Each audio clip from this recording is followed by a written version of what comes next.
ORR మీద భద్రత అంటే సిగ్నల్ వ్యవస్థ లేక ప్రాపర్గా పెట్రోలింగ్ లేక యాక్సిడెంట్స్ అవుతూ ఉన్నాయి. ఇక గంజాయితో జరిగే యాక్సిడెంట్లు విపరీతంగా పెరుగుతున్నాయి. కాబట్టి వాటి మీద ముఖ్యమంత్రి గారు శ్రద్ధ పెట్టాలని నేను కోరుతా ఉన్నాను. అయితే విచిత్రం ఏంటంటే ముఖ్యమంత్రి గారు శ్రద్ధ ఒక డిపార్ట్మెంట్ మీద బాగా గట్టిగా పెడుతున్నారు. దాన్ని ప్లానింగ్ డిపార్ట్మెంట్ అంటారు.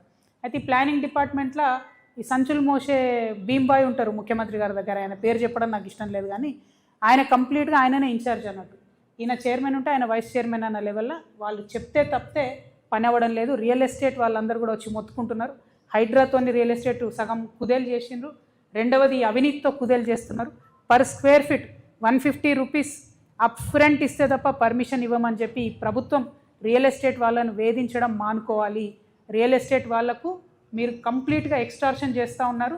దీని మీద మీరు ఈ వేధింపులు మానుకోకపోతే, ఈ ఎక్స్టార్షన్ మానుకోకపోతే ఖచ్చితంగా అవసరమైతే ఈడీ వరకు కూడా కంప్లైంట్ ఇవ్వడానికి తెలంగాణ జాగృతి వెనుకాడదని చెప్పి ఈ సందర్భంగా తెలియజేస్తూ, మరి గుంపు మేస్త్రి గారు జిహెచ్ఎంసీ అంటే గ్రేటర్ హైదరాబాద్ మున్సిపల్ కార్పొరేషన్ కాదు, గుంపు మేస్త్రి గారి హయాంలో జరుగుతున్న మహా కరప్షన్ అని చెప్పి మేము చెప్పాలనుకుంటున్నాం.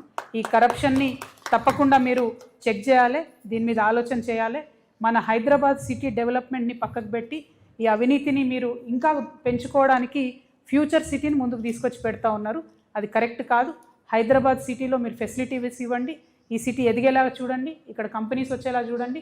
ముందు దీన్ని ప్రొటెక్ట్ చేయండి, తర్వాత ఫ్యూచర్ సిటీ గురించి ఆలోచించండి. మీ రియల్ ఎస్టేట్ కోసం అటుపోయి హైదరాబాద్ సిటీ ఫ్యూచర్ని నాశనం చేయొద్దని ముఖ్యమంత్రి గారిని కోరుతూ మళ్ళొకసారి డిమాండ్, ఖచ్చితంగా నామినేషన్ ప్రక్రియను క్యాన్సిల్ చేయాలి.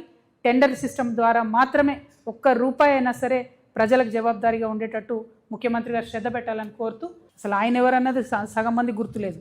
మా నిజామాబాద్ వాళ్ళకే గుర్తులేదు ఆయన ఎవరన్నది. ఆయన గురించి నేను మాట్లాడేందుకే, ఆయన ఏం మాట్లాడతాడో ఆయనకే అర్థం కాదు.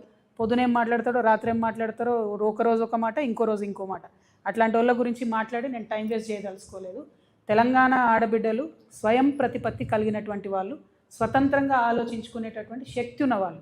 నేను తెలంగాణ ఉద్యమంలో రాటుదేలి ప్రజల మధ్యలో ఉండి, ప్రజల మధ్యలో బతికి, ప్రజల కోసం పనిచేయడానికి వస్తున్నటువంటి ఒక ఆడబిడ్డను.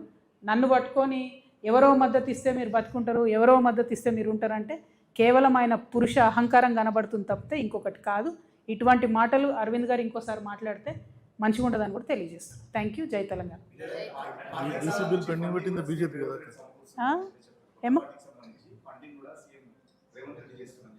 నేను చెప్పిన కదా, ఆయనకు తలకాయనే లేదు. ఆయన గురించి ఎందుకు మనకు డిస్కషన్, వేస్ట్ ముచ్చట. ఆయనకు అరవింద్ అనేట ఆయనకు తలకాయ లేదు, ఉన్నా పని చేయదు, వేస్ట్.